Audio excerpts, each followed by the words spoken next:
This conference will now be recorded.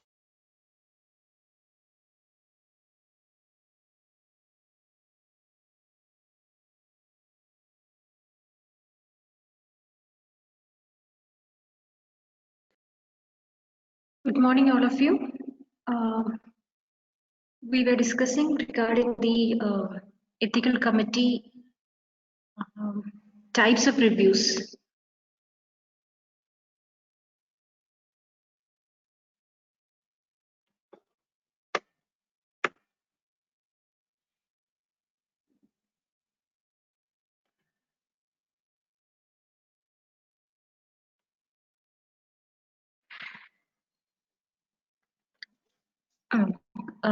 Types of reviews by the ethical committee. So we also discussed like initially we discussed every clinical research has to be submitted to the ethical committee and it has to be reviewed.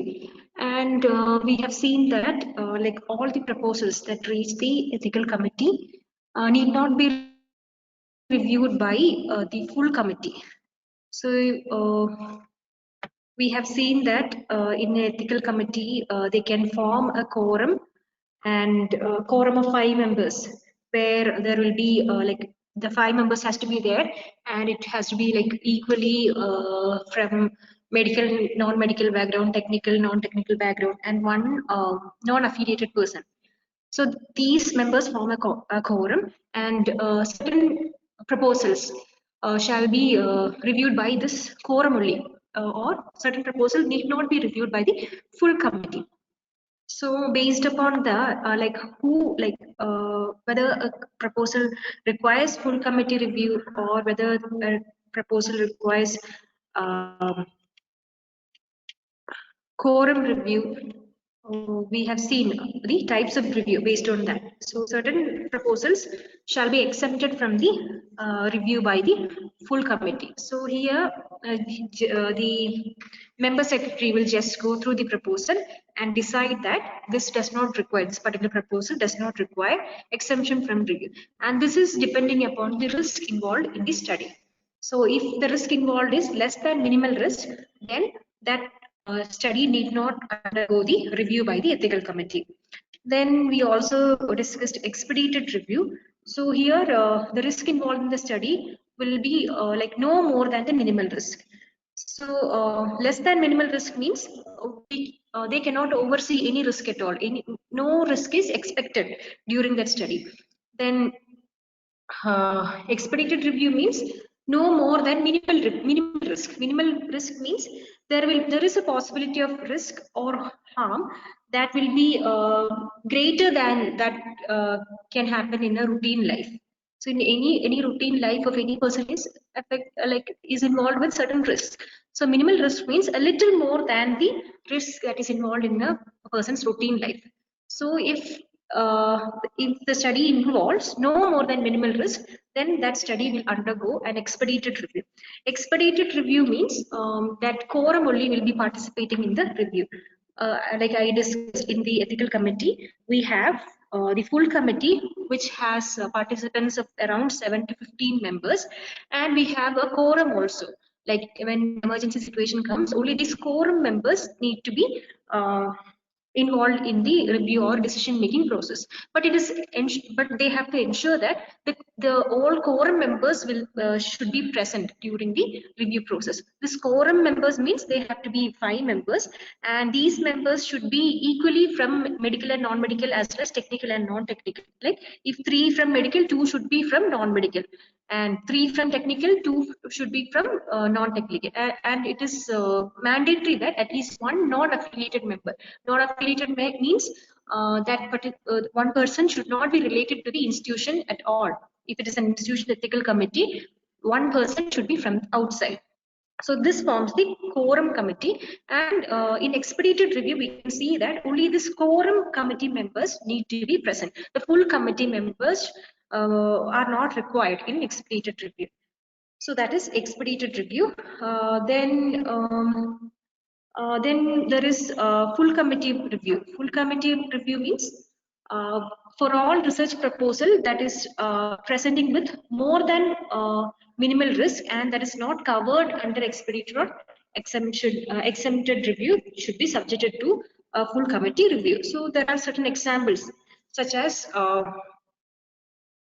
like all the proposals that is done in like any research proposal that includes the vulnerable population. So we know like vulnerable population means these are those people who are less fortunate, like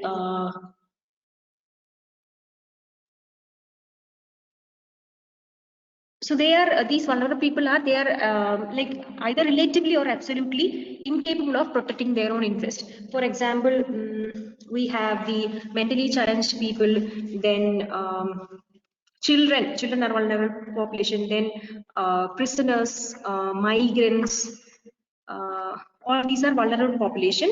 So they don't have the complete right as of the other populations. So they can be socially, economically or politically disadvantaged people. So why they are considered as vulnerable means because there is high chance that they are susceptible of being exploited by the people. Then other people like or they are people who cannot they are incapable of making the voluntary informed decision. So such people are considered to be the vulnerable population, and in such case, if the population, this vulnerable population also has the full right to take part in the study, because we discussed in the beginning the research should benefit all people, like people from all walks of life should be benefited out of the research. So vulnerable people are also equally they have the equal right to participate in the research, but involving them is like ethically it has to be scrutinized in a uh, avoiding all loopholes, it has to be scrutinized. So like most of the researchers or investigators, like because of this scrutiny by the ethical committee, because vulnerable population, there is high chance that they will be exploited. So including vulnerable population itself is considered like by some of the investigators as a difficult task, because the ethical committees will be like very much considered when the research is involved of vulnerable population.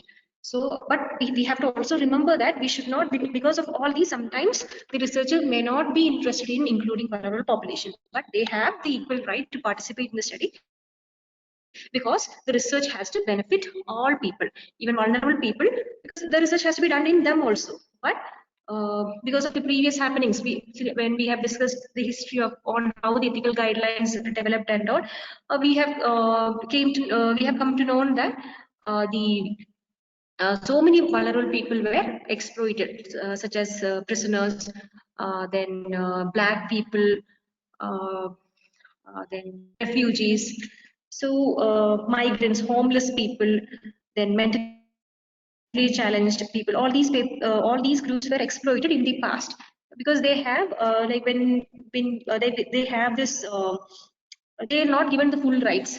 So since these people were more targeted in the early researchers, now the ethical committees are like they are very much concerned about these people, and research involving vulnerable population will require a full committee review. Why? Because the chance of exploitation is more. So all researches involving vulnerable population is by a full committee. So examples of vulnerable populations are refugees, migrants, homeless people, then the transgender people, economically and socially disadvantaged people such as unemployed individuals, orphans, then like ethnic minorities, sexual minorities, then people with rare diseases, then students, then all these are belongs to the vulnerable population. And why they are considered vulnerable is that they have they are relatively or absolutely incapable of protecting their own interest. They are incapable. Vulnerable people can be easily exploited. They are incapable of protecting their own rights or interest because of their personal disability, either because of their personal disability, like mental illness and all are their own disability, or some of the environmental burdens such as unemployment, or then social justice like by birth. So these are some of the situations which make them or vulnerable, and why they are vulnerable is because they are relatively or absolutely unable to protect their own interest or their own rights. So they are considered as vulnerable population. So any research involving vulnerable population requires a full committee review. Means the whole ethical committee members, 715 members, should be present in the decision making of research involving vulnerable population. Then all the studies which has got more than minimal risk. So any study that has got more than minimal risk, which is not covered under expedited or exception review, has to be included in the full committee review. Then even if like some studies, once after received exemption from review, expedited review, even though like maybe the quorum might have like done the review and has given approval, even then the full committee has to go through whatever decision that was given by the quorum committee after their exemption from review or expedited review. Whatever research proposal that has received this particular review, that is exemption from review or expedited review, they have to be ratified by the full committee. Full ratified means that has to be again each of the member has to go through it, and the concerned authorized person should sign it. So that is one another responsibility when full committee meeting happens. So whatever research proposal that has received exemption from review or expedited review has to be ratified again by the full committee review. Then if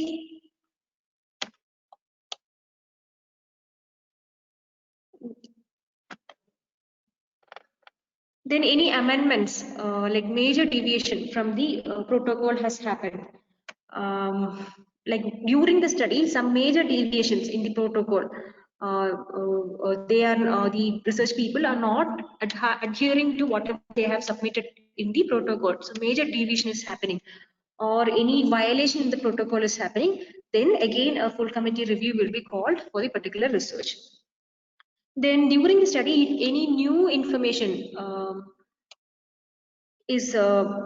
has emerged, any new information has emerged during the study, then like if this new information will affect the decision making, whether to continue the study or whether to participate or not participate in the study, then again that will require a full committee review, and it has to be because the benefit risk is changed because of this new information. There is altered benefit risk, so it has to be assessed again. So benefit risk assessment has to be done again and again, and this particular research should require again a full committee review. So if any during the study, if any new information has come, and this new information like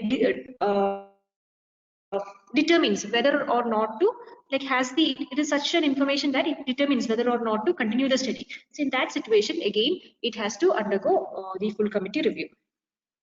Then all researches that is happening during emergencies and disasters, either through expedited review, should be decided by the member secretary depending on the urgency and need. So if the urgency and need to do the study is like more like immediately it requires an approval, and member secretaries understand that this particular research proposal that is going to be useful in an emergency or in a disaster, then the member secretary can decide whether to give it for a full committee review or the exemption from review, or sorry, expedited review. So anyway, expedited review or full committee review has to be done in case of any like in case of any research that has to be done in view of any emergencies or disaster, like as of now many researches are going on regarding the COVID medicines or vaccines. So for such studies, like before giving approval, the member secretary has to decide whether it requires the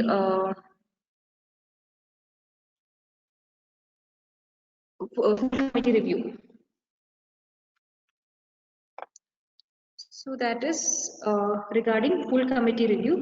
In case of full committee review, it is important that we have to remember all the studies involving vulnerable population has to undergo full committee review, and if even if the risk is minimal.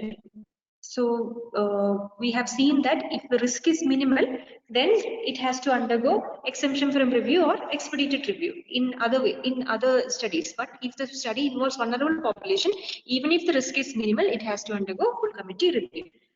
Then all the other studies that are given exemption from review or expedited review, it has to be again ratified or signed by the full committee review. And in case like any major deviation or violation from the protocol is there, then the study has to be study has to undergo full committee review again.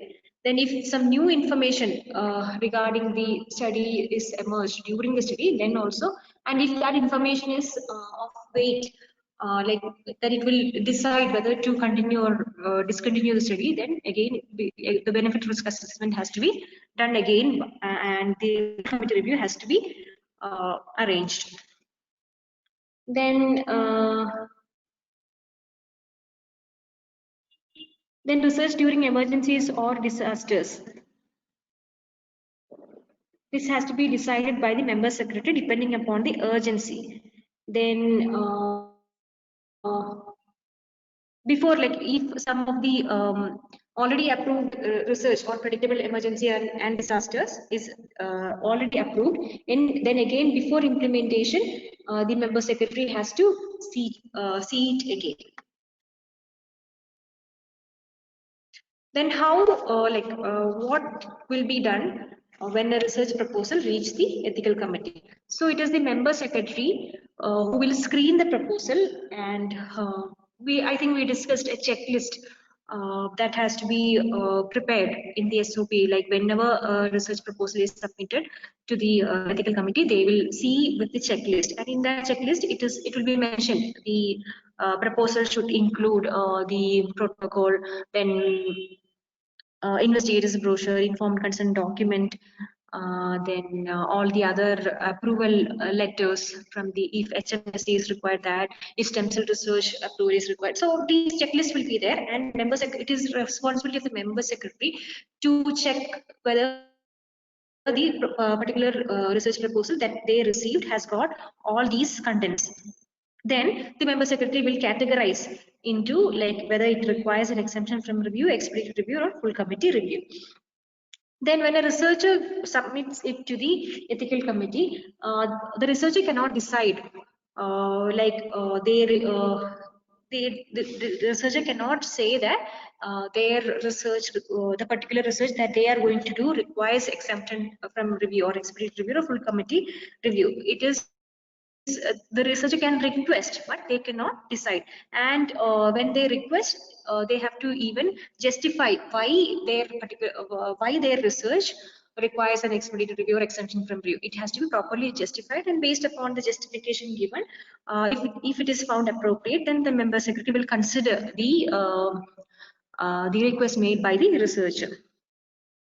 Then I think we discussed before, the expedited review will be conducted by chairperson, member secretary, and any one or two designated members, or as specified in SOP. So every ethical committee will be having a standard operating procedure, and so in that standard operating procedure, it will be written for an expedited review who all shall participate. So in expedited review, it is mandatory that the member secretary and chairperson be there, and like whenever, and it is also essential that whenever they form they decide or whenever they do any review, the quorum has to be satisfied. Quorum includes the 5 members. So it is essential that the chairperson, member secretary, and 1 or 2 designated members, as specified in the SOP, can do this expedited review. Then so how many days are required for approval? So the approval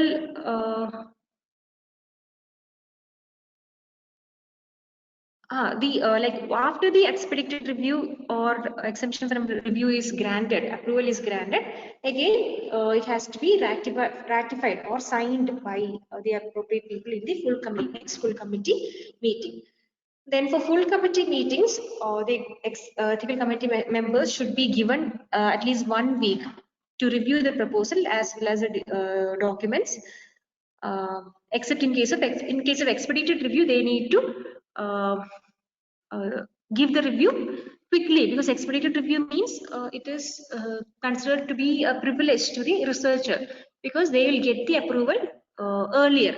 So in expedited review, the ethical committee will not be getting enough, it will not be getting 1 week time.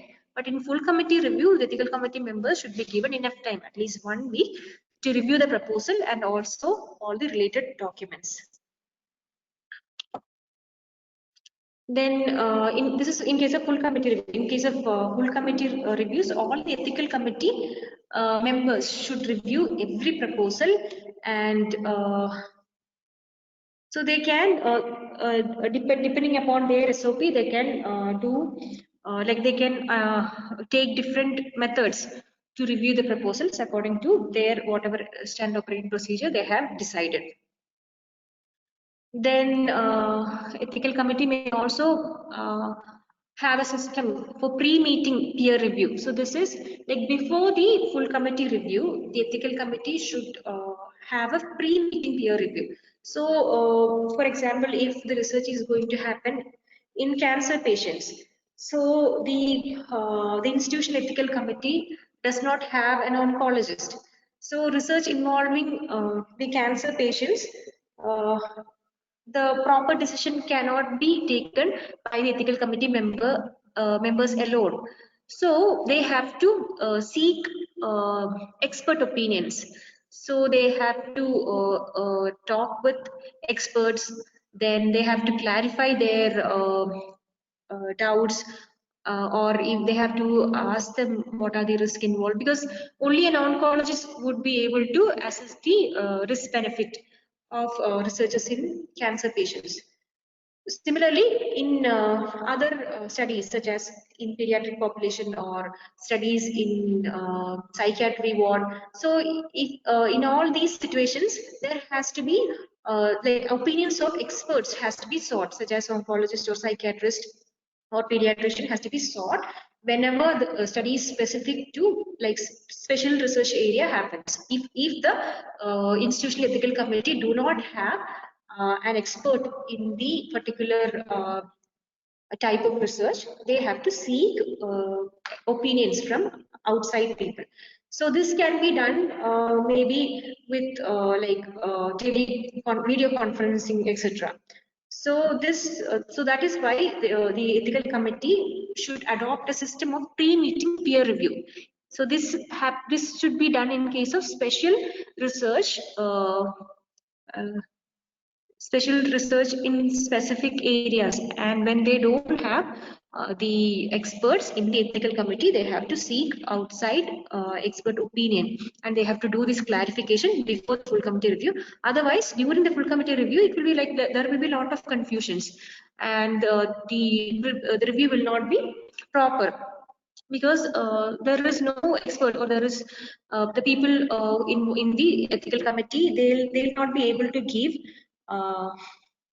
the appropriate decision, or they will not be able to discuss regarding the exact situation, because only an oncologist knows, or a pediatrician knows exactly how the research can be done in cancer patients or pediatric population, etc. So before full committee review, if at all the research proposal is involving other specialized areas where the ethical committee do not have such a member, then they have to arrange some pre-meeting peer review so that the confusions can be avoided and time can be saved.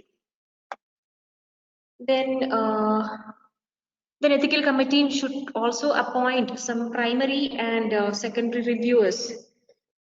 So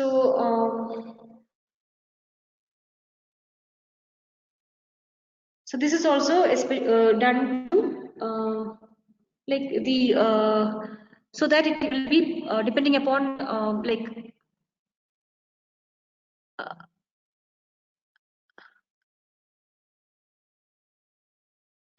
when they don't have sometimes the institutional ethical committee will not be having a separate scientific review people.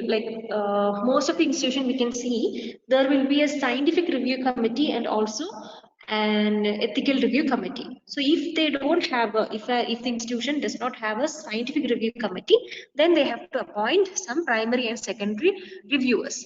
So, these reviewers will review the scientific content as well as the ethical aspects in the proposal, uh, depending upon their individual expertise. Then the member secretary should identify subject experts to review the proposal as per need. These experts may be invited to the ethical committee meeting or join through video or teleconference, but will not participate in the final decision making. As we discussed earlier, in certain system we have to, in certain research we need to get opinion from experts. So it is the responsibility of the member secretary to identify such subject experts to review the proposal, and this can happen even in the pre-meeting peer review or during the review, and the doubts or clarification can be sought through that person can join the meeting through video or teleconference, and his views can be obtained or his opinion can be noted down, and once that particular discussion is over, then they can decide based upon the opinion given by this particular subject expert. So, but the subject expert will not participate in the final decision making. Final decision making will be done by the original ethical committee members. So, member secretary has to identify appropriate subject expert to review the proposal as per the need, and these experts may be invited to the meeting, and they can join through the video or teleconference, and they can give their opinions, and all the clarifications or other information can be asked, and their decision will be noted down.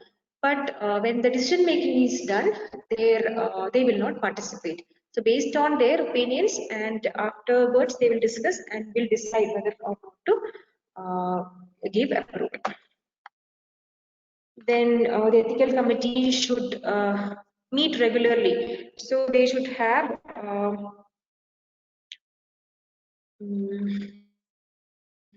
the member secretary. We discussed the role of member secretary who will schedule the meeting. So it is important that they meet regularly, and they have to adopt best practices.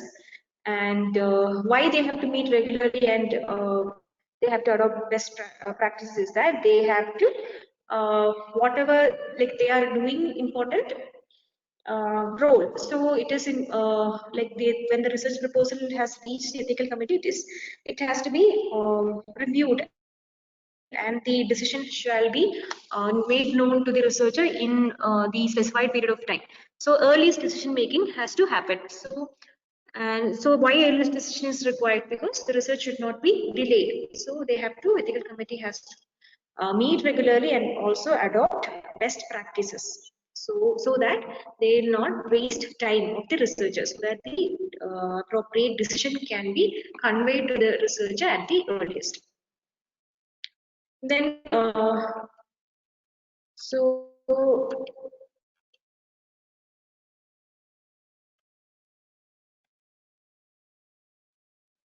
So how and like what will be done when proposal reaches the ethical committee? So the member secretary will decide which review process the research has to undergo.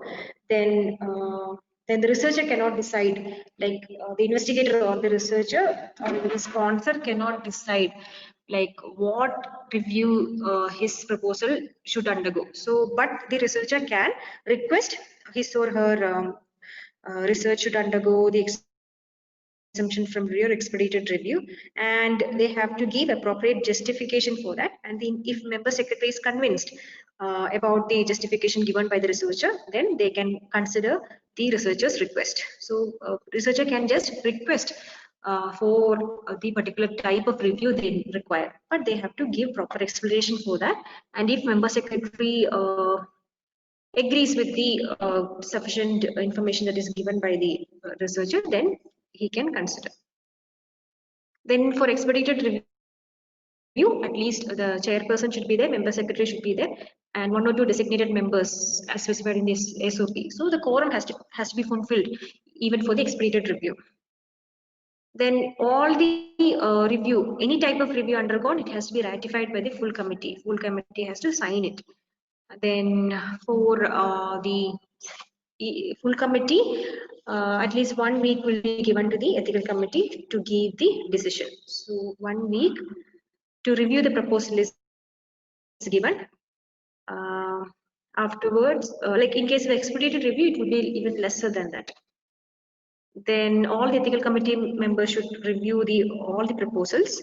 Then in certain situations, based upon the nature of the research, they have to adopt pre-meeting peer review. So this is specifically for research involving research in some specialized area where the institution ethical committee do not have such members in their ethical committee. So they have to seek opinion from outside. So this can be done through video or teleconference, but it is important that they are not participating in the decision making. They can give opinions, but they will not participate in the decision making. Then member secretary has to identify such subject experts and keep them ready before the review. Then ethical committee also should meet regularly and adopt best practices so that the approval will be given on time and the research will not be delayed. Then types of decision by the ethical committee. So ethical committee after the review can give these type of decisions. Like it can give approved. Approved means they can move forward with the study. So when they give approval, there will be some suggestions or comments. So approved, they can give the decision approved with or without suggestions or comments. Then they can also give decision as revision with minor modification or amendments.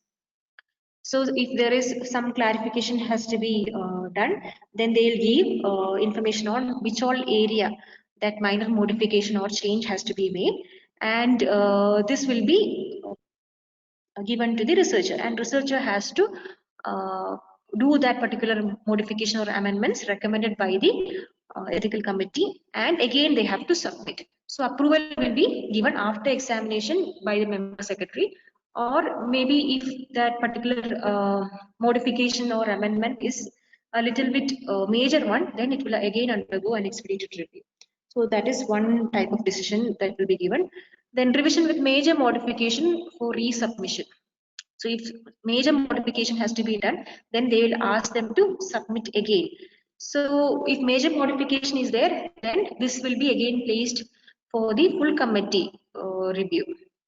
And after the full committee review, again they will be considered for the approval. Then not approved. So clearly they will say, the ethical committee will say, this study should be terminated. The study shall not be approved, or if it is an ongoing study, it will be terminated, or if already given permission, it will be taken back if applicable. And it is important that the ethical committee has to give explanation why they are not approving or terminating or taking back the permission. So these are the types of decision given by the ethical committee after the different reviews. So either they will give approved and with some suggestions, or they may not contain any suggestions. Or again, they can give revision with minor modification or amendments. So the researcher has to do this minor modification or change and has to submit again to the member secretary.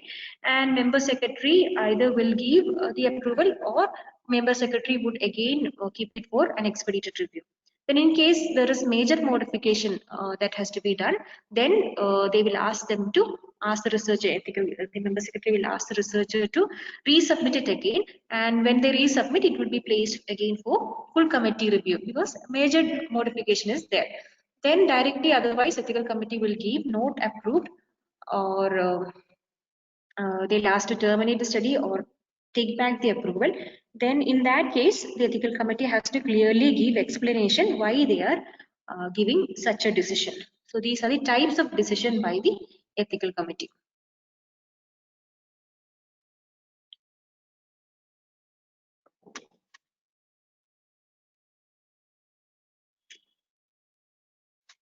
Then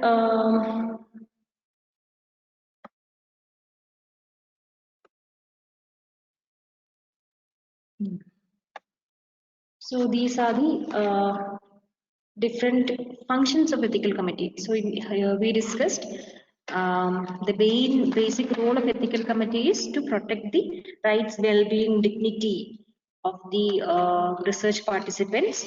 And in order to do that, the research will undergo the reviews, and based upon the risk involved in the different research proposal, they will decide whether the particular research has to undergo exemption from review, expedited review, or full committee review. And for each, what all studies are involved and what the different functions are also discussed. And after the review, the ethical committee will give the decision and to the researcher, and the researcher has to again, if some modification is there, again they have to come back with all the modifications done. So these are the functions of the ethical committee. Then next class we will see the what are the different ethical issues related to reviewing a protocol. So in case of we have discussed the review shall be ethical as well as scientific review. Scientific review means the proposal will be looked for the scientific design, then inclusion exclusion criteria, then sample size calculation. All those aspects will be seen in scientific review. Then ethical review, they will go for the social value, then benefit risk assessment, like how this study population is selected, how they are recruited, maybe through some advertisement. So in that they will check the advertisement whether it is like it is offering something, so that because of the offering that is given, the participants will be included in the study. The participants are like forced to, or they are attracted because of the huge benefit they are going to get if they participate in the study. So the advertisement should not be that attractive, or it should not give like offers too much, so that the participants cannot resist from participate from it. So the advertisement will be checked for that. Then then other aspects such as payment for the participants, all these are ethical issues related to the um, research. Then informed consent process, whether it is appropriate or not. So the ethical review part we will discuss in the next class. So that's all. Hope it is clear.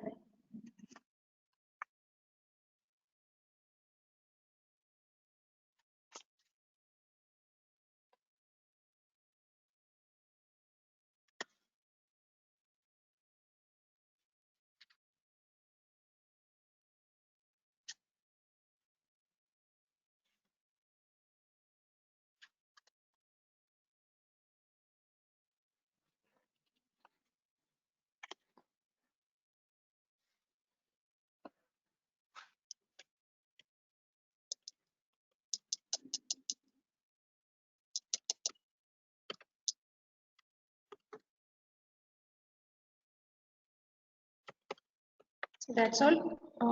You can leave. Thank you.